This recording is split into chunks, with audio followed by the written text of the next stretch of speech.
Hello बच्चों, आप लोग जुड़ चुके हैं।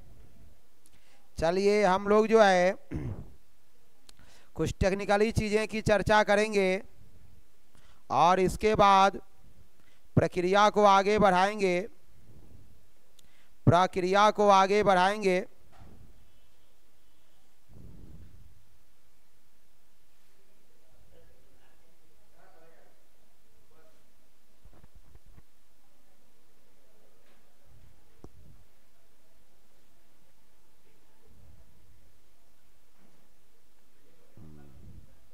चलो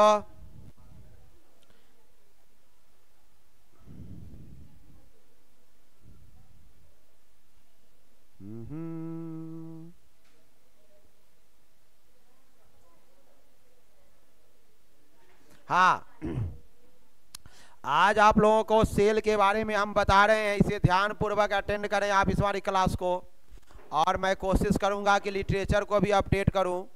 वैद्युत रासायनिक सेल को आज हम चर्चा में लेंगे। उसके अंतर्गत कौन कौन से प्रश्न आएंगे, जैसे वैद्युत रासायनिक सेल। पिछले दिन के क्लास में आप लोगों ने बहुत कुछ पढ़ा है।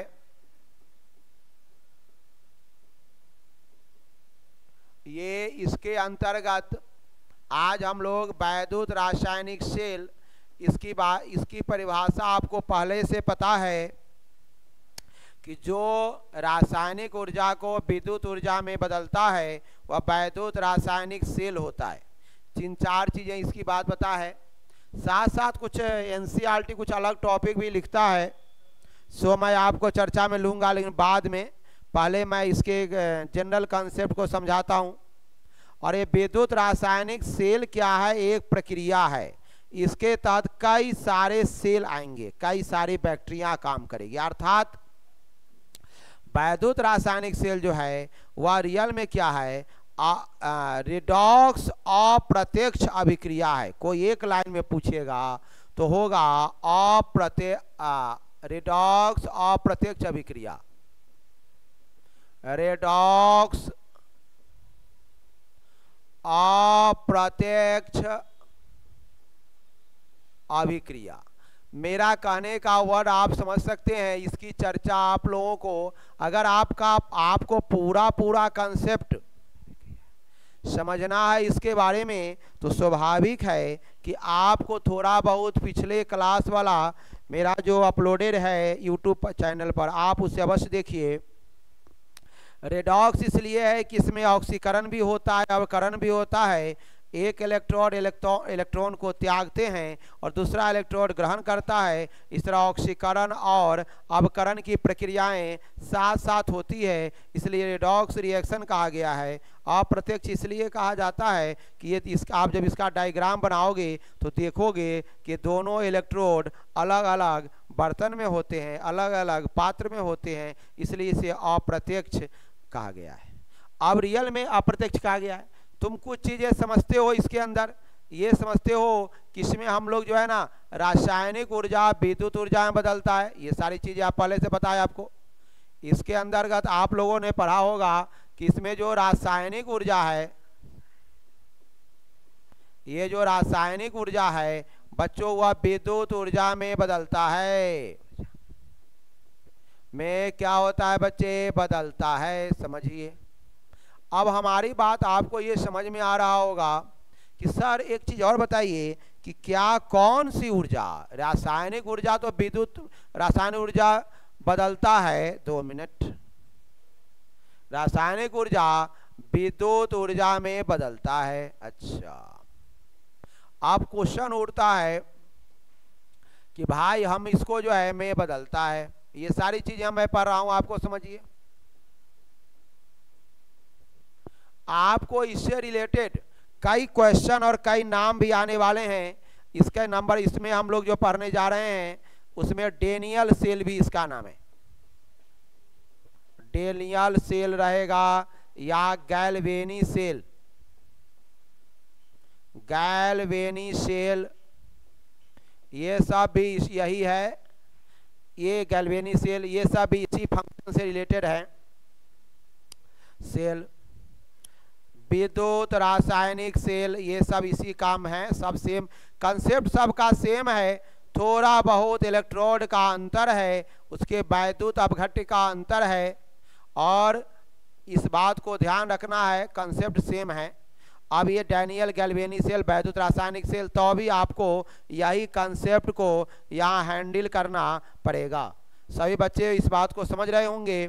अब आइए ये बताते हैं कि रियल में ये जो बना हुआ है यह सेल कैसे बना हुआ है। आप जानते हैं गैल्वेनी कौन था, और ये दोनों मिलकर ये गैल्वेनी सेल, वोल्टा सेल। अब यहाँ समझिए, इसमें एक था गैल्वेनी साहब थे, लुइस गैल्वेनी, क्या नाम था उनका, लुइजी गैल्वेनी। इसका नाम समझिए क्यों नाम पड़ा, इसको नाम इसका था 1780, याद रखना है, लुइजी गैल्वेनी, गैल्वेनी। और कौन है इसमें, अलेक्जेंडर वोल्टा, ध्यान रखना पड़ेगा, एलिजेंडर, 2 मिनट, यहां जो नाम देखना पड़ेगा आपको, यहां ध्यान रखना पड़ेगा। दो लोगों ने इसे संयुक्त रूप से बनाया है, लुइजी गैल्वेनी ने बनाया है और अलेक्जेंडर वोल्टा ने बनाया है। अलेक्जेंडर वोल्टा, अलेक्जेंडर वोल्टा, ये जो बनाने वाले हैं अलेक्जेंडर वोल्टा।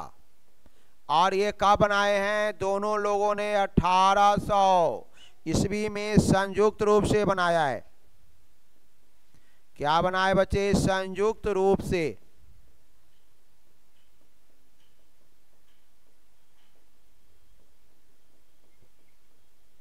मैं एक एक टॉपिक को नेट एंड क्लीन करके आप लोग समझा रहा हूं और पॉइंट बनाकर लिख रहा हूं कि परेशानी बनेगी ही नहीं। अब मैं एक चीज और समझा दूं, थोड़ा डीप समझना चाहते हैं तो बच्चे, रासायनिक ऊर्जा जो विद्युत ऊर्जा में बदलता है, रियल में वह कौन सी ऊर्जा है। ये रासायनिक ऊर्जा जो विद्युत ऊर्जा में बदलता है, रियल में ये कौन सी ऊर्जा है, जिसे आपको जानना पड़ेगा। और यहां जो है ये कौन से एनर्जी है, बड़ी अच्छा वर्ड आ रहा है, एनसीईआरटी लिखता है गिव ऊर्जा है, गिब्स का ऊर्जा है, वही रासायनिक ऊर्जा में बदलता है। एनसीईआरटी का क्वेश्चन आता है, ये आपके कंपटीशन बेस का कंसेप्ट हो गया। ये रासायनिक ऊर्जा में कौन ऊर्जा है, आपको याद रखना है, गिव ऊर्जा है। गिब्स का एनर्जी जो पढ़े है ना, डेल्टा जी वाला, गिब्स ऊर्जा है, गिब्स ऊर्जा। हमारी बात समझिए, रासायनिक ऊर्जा के बगल में मैं कंसेप्ट लिख दिया आपको, गिव ऊर्जा, वही विद्युत ऊर्जा में बदलता है। यह स्वतः होता है, ये सारी चीजें आप पहले से पता है, होता है, ये स्वतः होता है, स्वतः है मतलब अपने आप होता रहता है। इसके लिए बाहरी सपोर्ट की कोई जरूरत नहीं है। अब कहोगे सर मैं इस बैटरी को पढ़ के करूंगा क्या, ये बैटरी क्यों पढ़ूं, मैं मोटा ताजा कर यकवा के क्यों पढ़ूं, तो मैं बताऊं सेल का उपयोग, इसका कहां कहां उपयोग होता है, हमारे बच्चे समझ रहे होंगे। ये सेल का उपयोग कहां होगा, बैटरी का कहां उपयोग होगा, सब लोग देख रहे हैं। हाँ, जितने भी आप तो बैटरी का जमाने आ गए, अरे टॉर्च में, रेडियो में, समझ में आया। अब तो गाड़ी भी चल रही है, गाड़ी भी बैटरी पर चल रही है। इन्वर्टर, जो आपका भी इन्वर्टर चल रहा है, इन्वर्टर पर लोग पंखा चला रहे हैं, ये सारी चीजें हमारे पंखा, ये सारे के सारे चीज बैटरी पर चल रहे हैं। अब तो बैटरी का ही जमाना आ गया, इसलिए पूछना नहीं है। टॉर्च, रेडियो, गाड़ी, इन्वर्टर इत्यादि, पंखा, अब तो बहुत कुछ लिख सकते हो। तो सब अपना मनों से बहुत सारी बातें, मोटी मोटी बातें लिख सकते हो, छोटी छोटी दिमागों से, कि बड़का बड़का दिमाग है बच्चे लोगों को, कोई दिक्कत इसमें नहीं है। सभी बच्चे को समझना है। पहले मैं एक छोटी चीज़ें समझा रहा हूँ पिछला दिन स्पेशल डायग्राम पर चर्चा हो चुकी है। अब मैं एक छोटा सा डायग्राम आप लोगों को समझा रहा हूं, उसके बाद आपका कंसेप्ट क्लीन जाएगा। आओ, छोटा सा कंसेप्ट क्लीन जाएगा। एक छोटा सा डायग्राम बनाता हूं, उधर भाषा लिखूंगा जिससे आपको सुविधा रहेगी।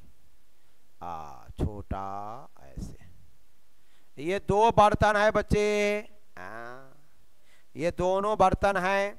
चलो, ये दोनों बर्तन हैं, ये क्या कर रहे हैं? देखो देखो, ये दो बर्तन हैं, अच्छी बात है। अब ये जो दोनों बर्तन हैं, ये क्या कर रहा है? सुनिए, और दोनों बर्तन में दो इलेक्ट्रोड हैं, धातु के जो छड़ हैं। हमारी बात समझिए, दोनों में क्या है? दो इलेक्ट्रोड हैं। अब ये कैसे समझना है इलेक्ट्रोड को? आओ, ये बनाने का सिखा रहा हूं आप लोगों को। यहां जो है ये बनाने को सिखा रहा हूं। तनिका एकरा पतरका करे को होता हूं, और इसको तनिका मोटका करना होगा, तनिका मोटका करना होगा इसको। अब ये क्या है? आपके इलेक्ट्रोड हैं, इलेक्ट्रोड हैं, इलेक्ट्रोड हैं। अब यहां समझो, इसी इलेक्ट्रोड को हम लोग, धातु के इलेक्ट्रोड है इसका नाम। चलो, अब यहां जो है पहले समझते हैं, मोटी मोटी बात समझिए। ये क्या है? जिंक का रॉड है, मैं पिछला क्लास में बता चुका हूं। और ये कौन है? कॉपर का है, Cu है। ये कॉपर का रॉड है। ओके, इसमें आप लोगों को वैद्युत अपघट्य डाला गया है। कौन अपघट्य है बच्चे? यहाँ जो है ये ZnSO4, और यहाँ तांबा है तो इसका विलयन है CuSO4। और वह भी कैसे डाला गया है? 1 मोलर सांद्रता। आपके किताब में कई जगह लिखा है कि यह जो डाला गया है, जो NCERT लिखता है, उसके आधार पर 1 मोलर सांद्रता की बात NCERT ने किया है। यानी यहां पर कॉपर का, सुनिए, कॉपर का और कॉपर का कौन चीज है? ये जिंक का लवण है। ये है जिंक लवण।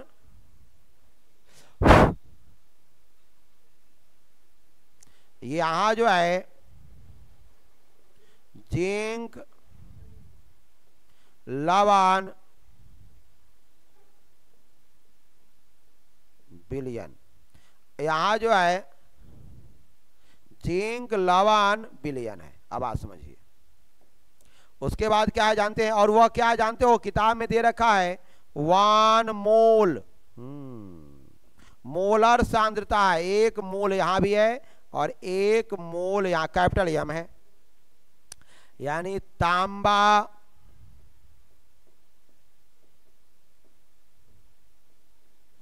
के लवण का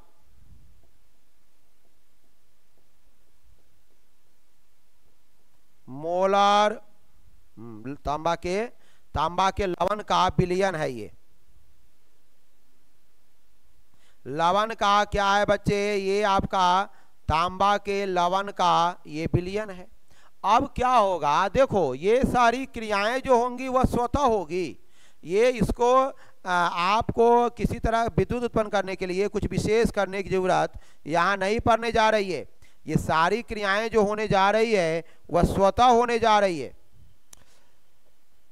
अब यहां से यहां एक वोल्टा लगा दीजिए। आप उसका डायग्राम जो बताया जा चुका है, मैं दिक्कत नहीं लेना है आपको। वोल्टा भी लगा दीजिए, यहां ऐसे कर दो, और यहां से निकलेगा कौन चीज? इलेक्ट्रॉन, जो पहले से आपको पता है। और इसको बैलेंस बनाने के लिए एक यहाँ पर लवण सेतु है, उल्टा U आकार का ट्यूब है, लवण सेतु। इसको हम लोग नाम देते हैं लवण सेतु। पिछले दिन के क्लास में आपने भी देख चुका है।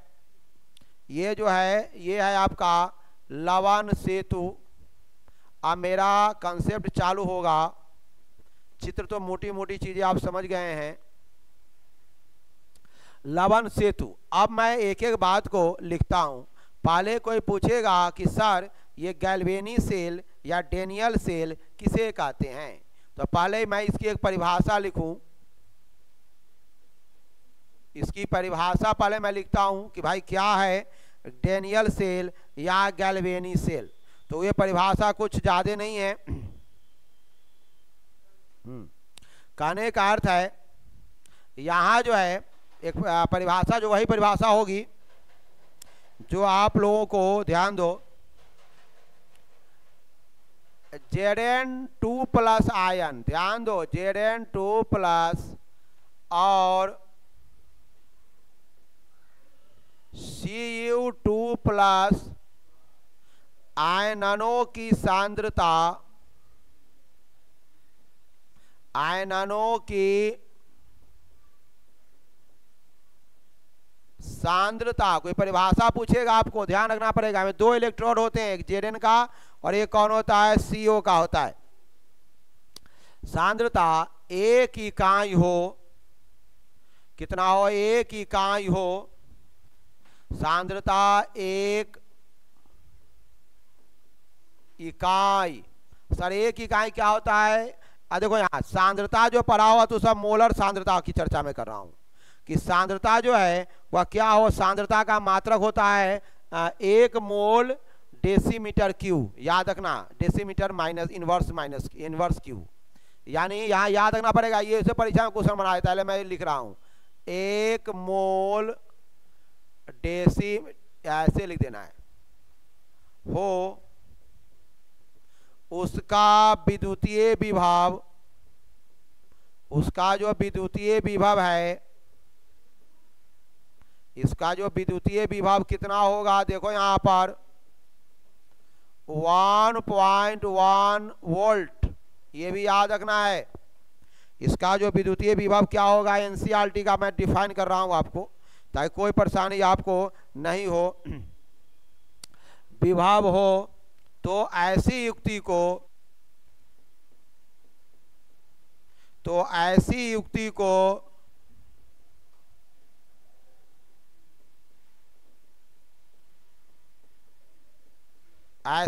को हम लोग क्या नाम देते हैं, गैल्वेनी सेल। गैल्वेनी या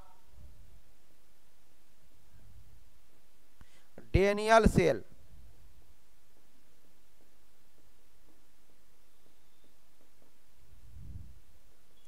कहते हैं। हमारा बच्चा इस बात को अब समझ रहा होगा, याद कर लेना है क्या है डैनियल या गैल्वेनी सेल, इसे हमको ध्यान देना है। और यहाँ पर मैंने लिखा कि Zn2 प्लस और Cu2 प्लस आयनों की सांद्रता एक इकाई हो, उसकी विद्युतीय विभव 1.1 वोल्ट हो, तो ऐसी युक्ति को गैल्वेनी या डैनियल या वोल्टा सेल के नाम से जानते हैं, या विद्युत रासायनिक सेल के नाम से भी हम लोग जानते हैं। इस परिभाषा को आप लोग ध्यानपूर्वक समझने का कोशिश करेंगे। चलिए अब यहाँ पर मैं इसे आगे की ओर बताता हूँ, उसे समझिए। कहने का अर्थ है क्या, कहने का अर्थ क्या है, यहाँ देखो, यहाँ पर इसका वर्णन पूछेगा। आज तो लिटरेचर का समय है, कल कंसेप्ट का समय था। अभी मैं जो वर्णन पूछेगा इसका वर्णन करो कैसे। पहले वर्णन नहीं, पहले दो तरह का होगा। एक रचना में लिखता हूँ कि भाई इसमें क्या क्या है, उसको रचना में लिख रहा हूँ। लॉन्ग क्वेश्चन में भी आएगा ये। पहला है क्या, इसमें Zn और Cu का दो इलेक्ट्रोड है, दो इलेक्ट्रोड है जो अपने विलयन, जो अपने लवणीय विलयन, लवणीय विलयन विद्युत अपघट्य,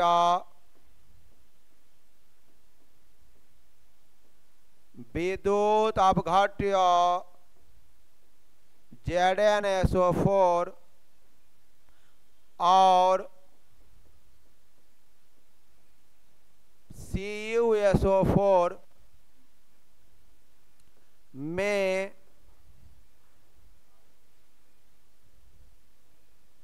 लवणीय विलयन क्रमशः, या क्रमशः लगा दो, में रखा गया है। एक बात है, बहुत छोटा है और बहुत क्लियर रखा गया है। ये दोनों भाई साहब को अपने जगह पर उस विलयन में क्या कर रखा गया है, रखा गया है। अब कहने का अर्थ क्या है, कहने का अर्थ क्या है, अब आप इसको समझिए। इस दोनों विलयनों को के आयनों को संतुलित करने के लिए, पॉइंट नंबर 2, इस दोनों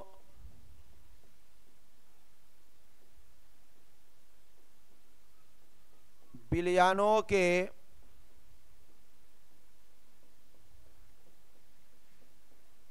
आयनों को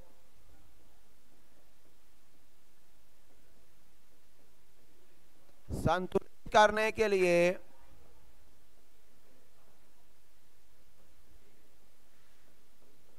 क्या है, देखो यहाँ आयनों संतुलित करने के लिए लवण सेतु लगा है। लवण सेतु लगा है। एकदम इजी टॉपिक है। देखो इसका एक्सपीरियंस, इसका वर्णन जो है कितना कंसेप्चुअल है, आप इसको फीलिंग कर रहे होंगे। पॉइंट नंबर 3 में आएगा, जो पॉइंट नंबर 3 में आएगा, और इसमें वो चीज और समझे होंगे कि इसके दोनों स्रोतों के बीच, दोनों के लिए एक बाह्य स्रोत वोल्ट लगा है, वोल्टामीटर लगा है।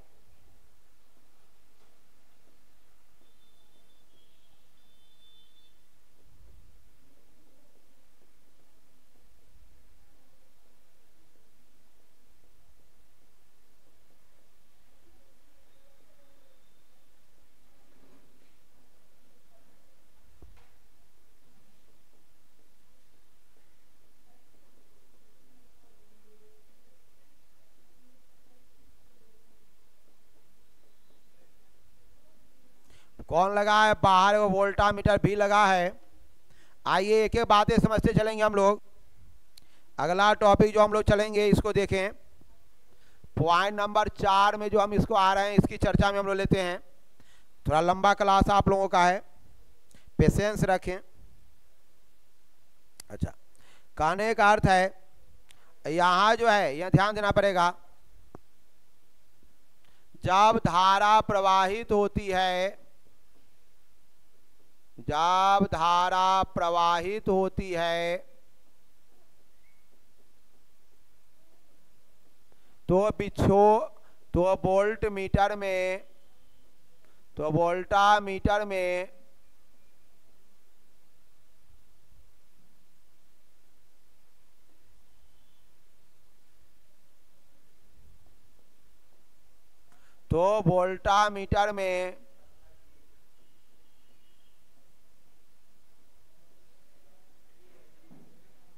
विक्षेप उत्पन्न होता है।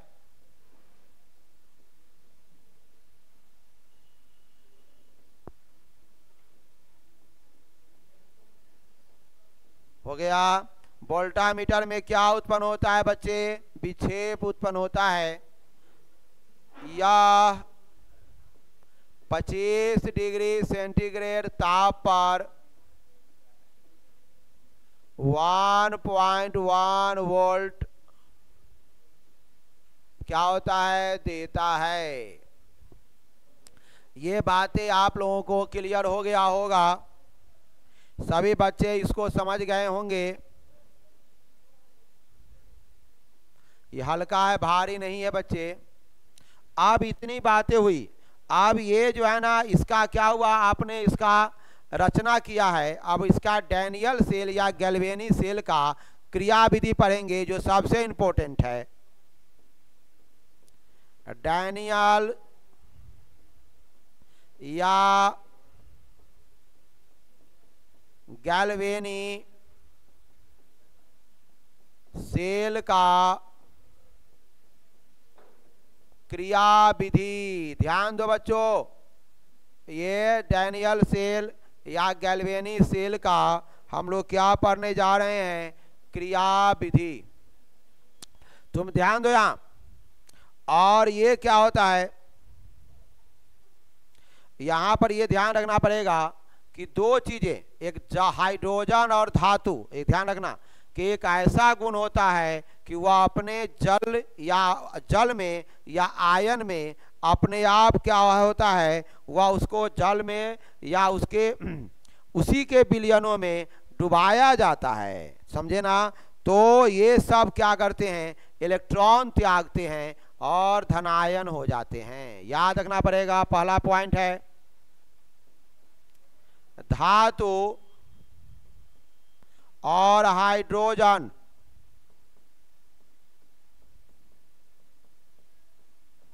का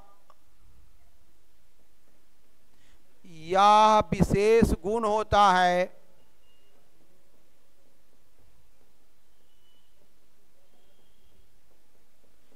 कि वह जल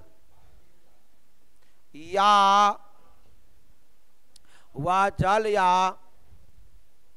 उसी के बिलियन, अब बिलियन में कौन होगा, सब बिलियन में, ऐसी बात, उसी के बिलियन में, जैसे मैं बताया वह बिलियन क्या हो सकता है, प्रबल, अम्ल, क्षार, कुछ भी हो सकता है। उसी के बिलियन में घुलकर इलेक्ट्रॉन त्यागता है, इलेक्ट्रॉन त्याग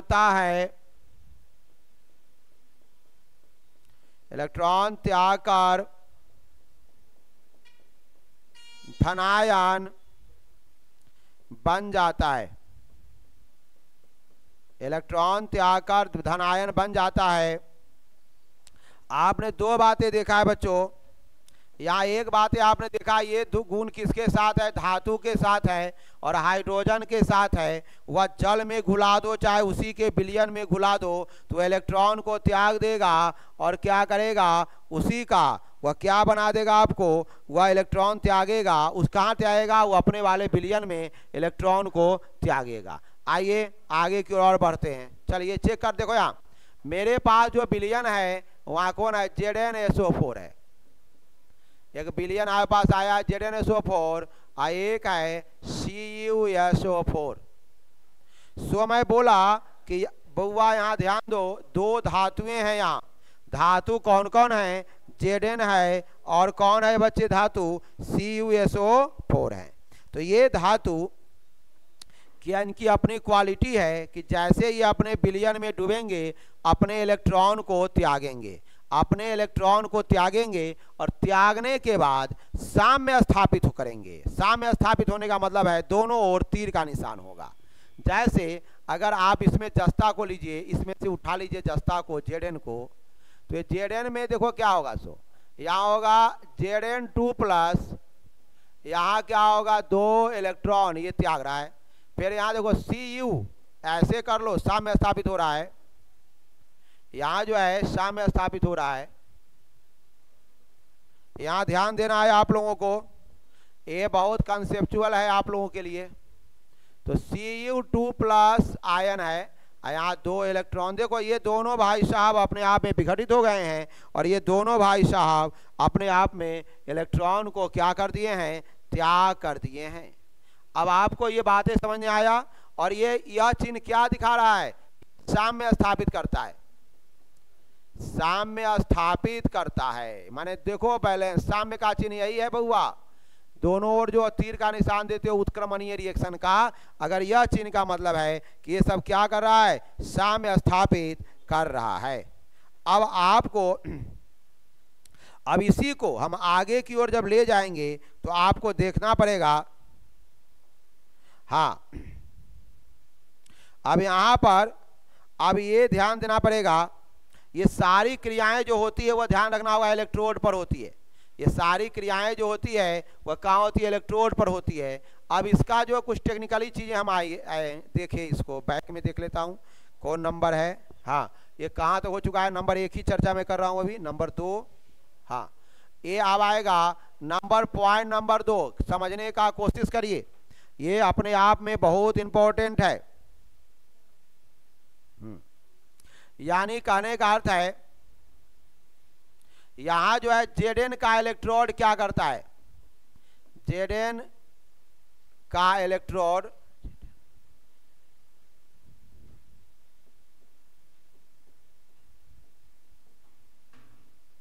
Zn परमाणु से क्या करता बच्चे? Zn2 प्लस आयन, ध्यान देना होगा, ये जो है ना Zn का इलेक्ट्रोड जो है क्या करता है समझना पड़ेगा।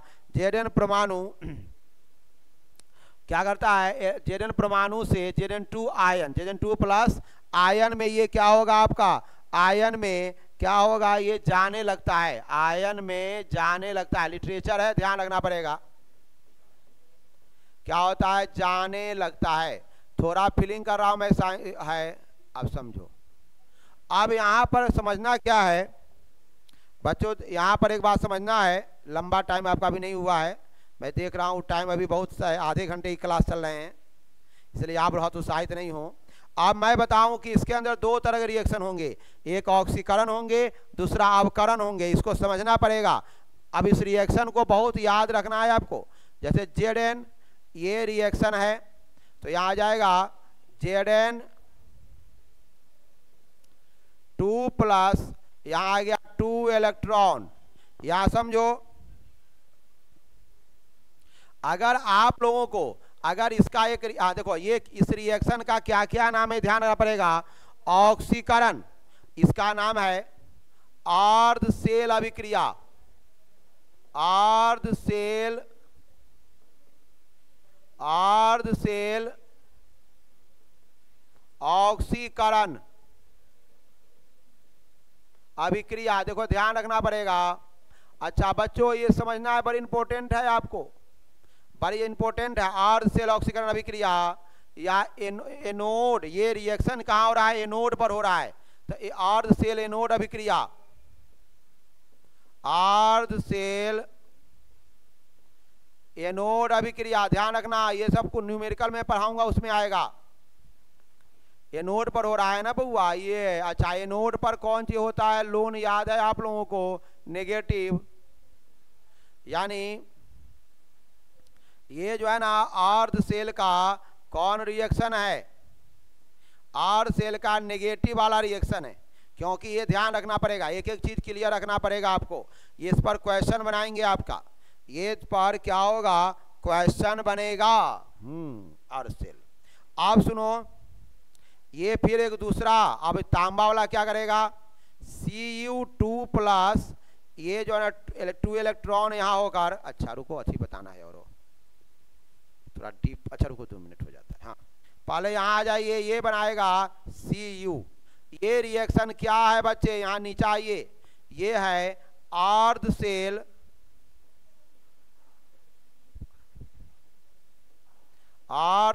अवकरण अभिक्रिया। एक एक बात समझो करो, इसमें न्यूमेरिकल बनने जा रहा है, हिसाब बनेगा, यही कंसेप्ट उठेगा, यही कंसेप्ट आपको उठेगा, इसी पर आपका कंसेप्ट बनेगा।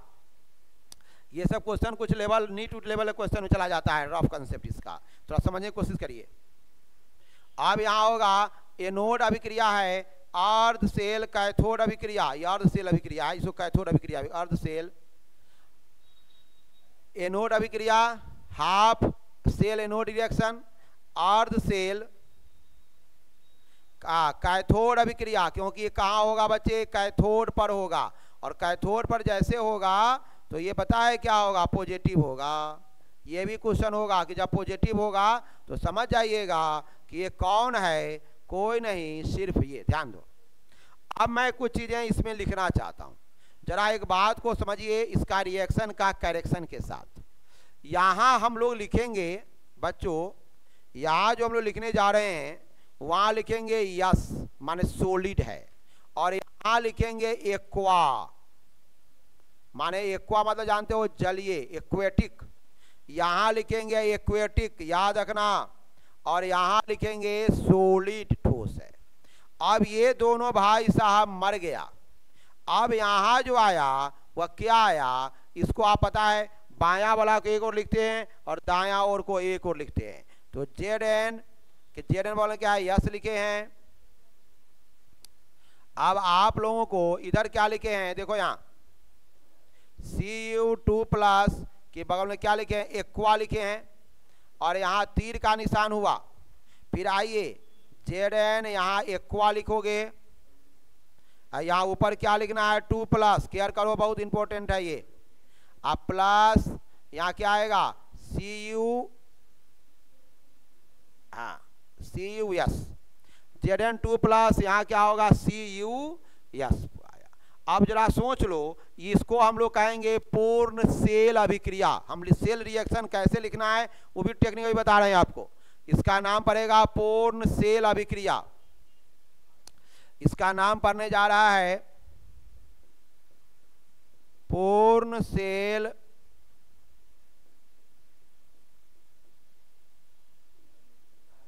अभिक्रिया। इसका नाम होगा, ये पूछा जाएगा कौन चीज है, ऐसा लिखा रहेगा तो आप समझ जाना कि ये कोई नहीं है, पूर्ण सेल अभिक्रिया है। एनोड और कैथोड का जो रिएक्शन का कॉम्बिनेशन है ये पूर्ण सेल अभिक्रिया का है। अब मैं थोड़ा आगे की ओर आप लोगों को ये समझाता हूं कि सर इसका हम लोग सेल रिप्रेजेंटेशन कैसे करेंगे। पूर्ण सेल अभिक्रिया,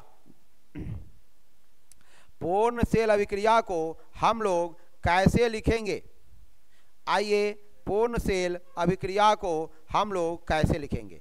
इसको सेल अभिक्रिया में कैसे लिखेंगे ध्यान रखना है आपको बच्चे, इसको ध्यान रखना है। फिर मैं यहाँ रिपीट कर रहा हूँ, यहाँ Zn आपके पास है, ये पहले वाला से ही मैं ला रहा हूँ, पिछला पेज से ही आ रहा है।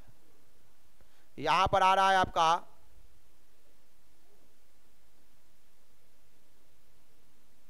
एक्वा और Cu का क्या डालोगे यहाँ यस।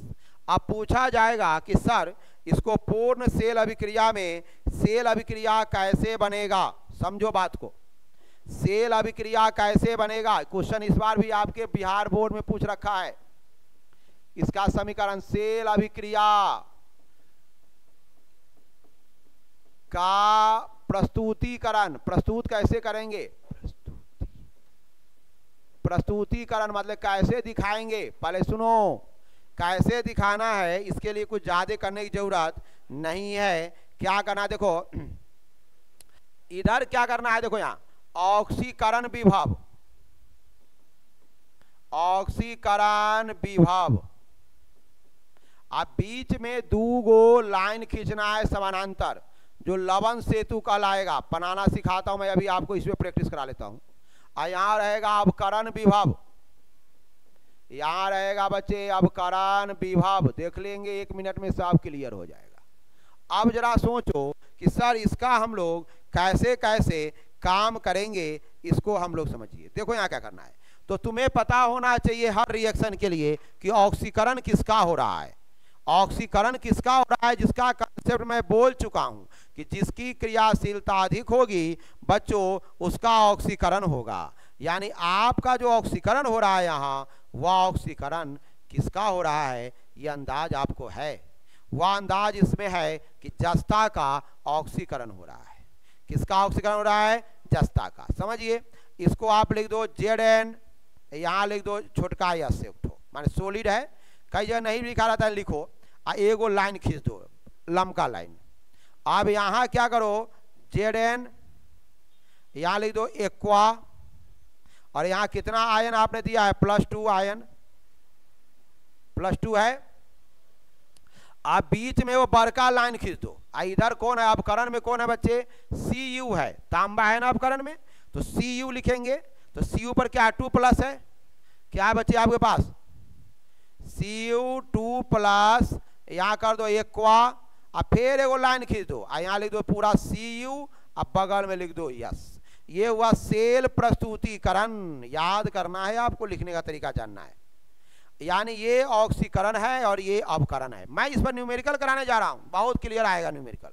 ऑक्सीकरण होगा, इधर होगा अपकरण, ये होगा ऑक्सीकरण में नोड क्या होगा। अच्छा, अगर आप लोगों ने इसको पढ़ा है तो पता है कि अगर कोई पूछेगा कि सर करंट धारा किधर जा रही है, तो इसका जवाब होगा कि धारा जो है तांबा से जस्ता की ओर जा रही है। पूछा जाएगा इलेक्ट्रॉन किधर जा रहा है, तो जस्ता से तांबा की ओर आ रहा है। ये सारी चीजें मैं एक न्यूमेरिकल कराऊंगा जिस पर सारा कंसेप्ट यही से अपलोड होगा। ये नेगेटिव है कि पॉजिटिव है, कैसे निकलेगा, ये सारा कंसेप्ट। चलिए मैं आप लोगों के पास एक एग्जाम्पल दे रहा हूँ, दूसरा उदाहरण करा रहा हूँ, जिसके आधार पर आपको क्या करना है, सेल अभिक्रिया बनाना है, सेल का प्रस्तुतिकरण करना है। मैं एक क्वेश्चन आप लोगों के लिए लिख रहा हूं, आइए समझते हैं कौन से क्वेश्चन हैं, इसको हम लोग देखते हैं। अब मैंने बोला आप देखो, जैसे याफ E2 हो गया, याफ E2 रिएक्शन में लिख रहा हूं, याफ E2 ध्यान दो प्लस Zn, क्वेश्चन है, बराबर आएगा Zn2 प्लस, और यहां आएगा Fe। कहेगा कि सर इसका हमें लिखना है सेल अभिक्रिया। कैसे लिखोगे सेल अभिक्रिया? पहले तो तुम ई जो है ना बउआ, एक बात ध्यान रखना कि कभी भी तू सब इधर उधर में नहीं ध्यान देना, यहाँ प्लस इधर प्लस दे सकते हो, कोई दिक्कत में नहीं है। आप लोगों को ये मत समझना कि कौन इसमें चुनना पड़ेगा कि सर ऑक्सीकरण को कैसे चुनेंगे। ध्यान दो, ये कोई ये मत समझना कि बायां में लिखा है दायां में लिखा है, ऐसा नहीं कुछ होगा। ऐसे कर दो, 2 प्लस यहाँ भी कर सकते हो, यहाँ भी कर सकते हो। हाँ, यानी यहां पर यहां जो है या फिर हमारे बच्चे को बात ध्यान रखना है, ध्यान ये रखना है बच्चों कि तुमको ये नहीं समझना है कि अब इधर है तो ऑक्सीकरण होगा, नहीं। जिसकी क्रियाशीलता अधिक होगी वह ऑक्सीकरण होगा, वो बाईं तरफ जाएगा, ये बात याद रखना। तो तुम्हें जानना पड़ेगा कि लोहा ज़्यादा क्रियाशील है या जस्ता ज़्यादा क्रियाशील है। अगर तुमको कन्फ्यूजन होता है तो जवाब ये होगा कि जितना जल्दी जो अपघटित हो जाएगा वह सब क्या हो जाएगा, जितना जल्दी वह क्या होगा अपघटित हो जाएगा, वह सब क्या होगा बताइए आप, जितना जल्दी जो अपघटित हो जाएगा वह सब का सब कौन होगा, वह होगा ऑक्सीकरण होगा। अब जरा सोचिए, तो यानी इसमें जस्ता ऑक्सीकरण का रोल में होगा क्योंकि जस्ता ज़्यादा है, रिएक्शन यही कर लो। तो Zn तो यहाँ होगा, और Zn चूंकि इधर बायां और लिखाएगा, अब बेचारा यहाँ लिखाएगा यस लिखाएगा, सॉलिड है, इसके साथ वो लाइनिंग खींच दो। कई किताबों में लाइनिंग नहीं दिया है, डॉट डॉट दिया गया, इसमें भी आप कंफ्यूज मत होना। और यहाँ क्या लिखा जाएगा Zn। सर ऐसा हो सकता है कि जस्ता में एक्वा, बाद की चीज, बहुत चीजें पढ़ने से बच्चे कंफ्यूज हो जाएंगे क्या। हाँ, यहाँ कौन आएगा बच्चे, याफी। अब याफी 2 प्लस यहाँ डाल दो एक्वा, और एक छोटका लाइन खींच दो और याफी हो गया, और यहाँ हो गया यस। तो ये सेल का प्रस्तुतिकरण है, ये बच्चे जो है आपका सेल का प्रस्तुतिकरण है।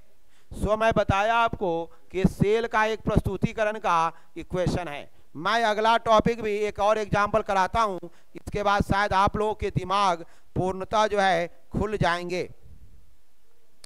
इसके बाद आप लोगों का दिमाग पूर्णतः खुल जाएगा। आओ, एक रहेगा CO कोबाल्ट है, प्लस निकिल है, निकिल 2 प्लस है। यहाँ तो तुम्हें पता है ये कोबाल्ट 2 प्लस होगा, और निकिल क्या होगा बच्चे, या नाई होगा। अब बच्चा हमारा पूछेगा कि सर में किसका जो है ऑक्सीकरण होगा, किसका अवकरण होगा, ये जानना होगा। और इसी के आधार पर जो ऑक्सीकरण वाले भाई साहब होंगे वो बायां में जाएंगे, जो अवकरण में होंगे सो दायां में जाएंगे। अब बीच में 2 गो बड़का बम्मा की तरह खड़ा रहेगा। आप जरा सोचो, ये तुमको चुनना पड़ेगा, इसे तुम्हें कंट्रोल करना पड़ेगा।